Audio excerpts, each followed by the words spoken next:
पिता स्वर्गः पिता धर्मः पिता हि परमं तपः पितरि प्रीतिमापन्ने प्रीयन्ते सर्वदेवता। आप सभी भगवत प्रेमियों को मेरा प्यार भरा जय श्री राम, जय श्री राधेश्वरी को।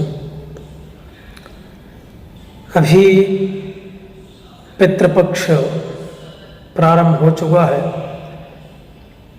तो पितृपक्ष में हम कुछ कर पाएँ या न कर पाएँ, परंतु कुछ नियम या कुछ कृत्य अवश्य करना चाहिए, क्योंकि पितृपक्ष में अपने पितरों को पिंडदान, श्राद्ध, ब्राह्मण भोज इत्यादि अवश्य करवाएं। क्योंकि आप यदि कदाचित गणपति पूजन या अन्य देवता कृत्य आप छोड़ देते हैं तो कोई परेशानी नहीं, लेकिन यदि आप श्राद्ध भोज या पितरों को जल न दे रहे हों या ब्राह्मण भोज न करवा रहे हों तो आपको बहुत ज़्यादा नुकसान होता है। और पितरों को जल न देने से, पितरों की शांति न करवाने से उसी से बन जाता है पितृदोष। और पितृदोष हो जाने के कारण हमारे जीवन में इतना संकट आ जाता है कि हम उसी में ग्रसित होकर परेशान रह जाते हैं और जीवन हमारा यूं ही संकट में बीत जाता है। तो यदि किसी के घर में पितृदोष है तो पितृदोष के लक्षण बताए गए हैं कि जैसे अनावश्यक तनाव में रहना या विवाह आदि मंगल कार्य, संतान न होना, पिता और बेटे में अनावश्यक मतभेद बने रहना, ये सारी चीज़ें पितृदोष के लक्षण बताए हैं।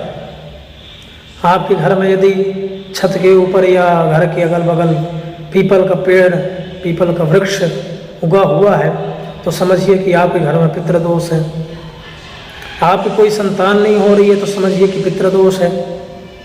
यदि आप अनावश्यक शरीर में दर्द या बीमारियां भरी पड़ी हैं तो समझिए कि पितृदोष है। और पितृदोष का केवल एक ही उपाय है और वो है श्रीमद्भागवतालापः सतुगीतः सुखादिभिः। पितृदोष का एक ही लाभ है, भगवान सुखदेव जी महाराज के मुखारविंद से गाई हुई श्रीमद् भागवत महापुराण को श्रवण करें, तभी आपका पितृदोष समाप्त हो सकता है।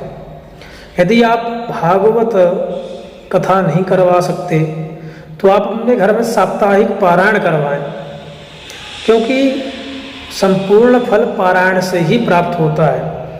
और यदि पितृदोष में आप अनेक उपाय करवा लीजिए, कुछ भी नारायण बलि करवा लो या इत्यादि अन्य चीज़ भी करवा लो, फिर भी पितृदोष आपका समाप्त नहीं होगा। क्योंकि पितृदोष का एक मूल उपाय एक ही है कि भागवत महापुराण, भागवत से ही धुंधकारी जैसा नंबर 1 प्रेत उसका मोक्ष हुआ है। इसलिए भागवत ही सर्व कल्याण में एक ग्रंथ है। तो इस पितृदोष से आप यदि जल्दी मुक्ति पाना चाहते हैं तो कथा जरूर श्रवण करें और अपने घर में भागवत कथा जरूर करवाएं। एवं इस पितृपक्ष में सारे काम छोड़कर जिस दिन आपके पितरों का समय आता है, जो दिन होता है, उस दिन में आप अपने पितरों को जल दीजिए, श्राद्ध तर्पण करिए, अपने या किसी ब्राह्मण को बुलाकर तर्पण करवाइए। यदि आपके पास पर्याप्त मात्रा में है, धन है, अन्न है तो दान करें, ब्राह्मण भोज करवाएं, ये सब जरूर करवाना चाहिए। इससे हमारे पितृ प्रसन्न होते हैं। और ये समझ लीजिए कि जिस दिन हमारे पितृ प्रसन्न हो गए उस दिन आपके जीवन में कभी कोई संकट नहीं आने वाला। मैं आपको एक कथा सुनाकर अपनी वाणी को यहीं पर विराम दूंगा कि एक घर में, एक परिवार में एक बच्चे के पिताजी खत्म हो गए उनकी माता प्रतिदिन कहती कि बेटा जाओ पिताजी की अस्थियां गंगा जी में बहा आओ। बच्चा कहता क्या लाभ है इससे, सब बेकार है, नहीं करना चाहिए। बच्चा टाल देता। माता रोज कहती, एक दिन बच्चा कहता ठीक है माँ लाओ मैं अस्थियों को गंगा जी में विसर्जन कर देता हूँ जाकर। बच्चा अस्थियाँ लेकर तो गया, लेकिन जाते जाते उसे एक बहुत बड़ा सा नाला दिखाई पड़ा। तो उसने मन में विचार किया कि जब ये नाला जाकर गंगा जी में ही मिलेगा तो मैं गंगा जी तक क्यों जाऊं। उस बालक ने अपने पिताजी की अस्थियों को उस नाले में ही विसर्जित कर दिया और आ गया घर। रात में माँ को सपना आया कि कैसे मूर्ख बालक को तुमने मेरी अस्थियां दी थी, जाकर नाले में मेरी अस्थियों को विसर्जन करके आया है।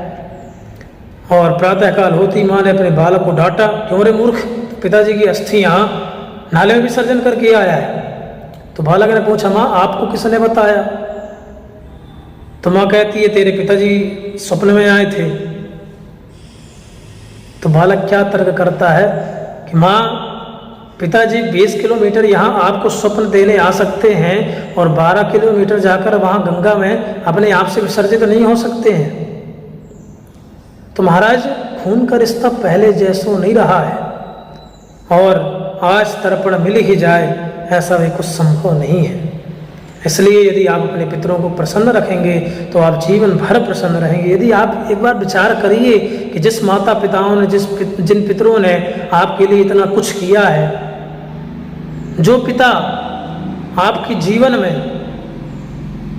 न जाने अपनी सारी इच्छाओं को मारकर आपकी इच्छाओं की पूर्ति की है, ऐसे पिता के लिए क्या आप एक कुछ छोटी सी पूजा या छोटी सी भागवत, छोटा सा भागवत का पारायण या कुछ भी उनके लिए आप नहीं करवा सकते कि आप उनके आत्मा की शांति हो जाए।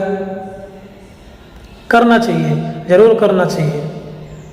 और ऐसा हमारे शास्त्रों में लिखा है कि जो अपने पितरों का श्राद्ध नहीं करते हैं, जो अपने पितरों को जल नहीं देते हैं, वो जीवन में कभी भी शांति से नहीं रह पाते हैं और अंतकाल में उन्हें नरक भी प्राप्त होता है। तो आप सब लोग पितृ श्राद्ध जरूर करें, ब्राह्मण भोज जरूर करें। इसी के साथ मैं अपनी वाणी को विराम देता हूँ। जय श्री राधे, जय श्री श्याम।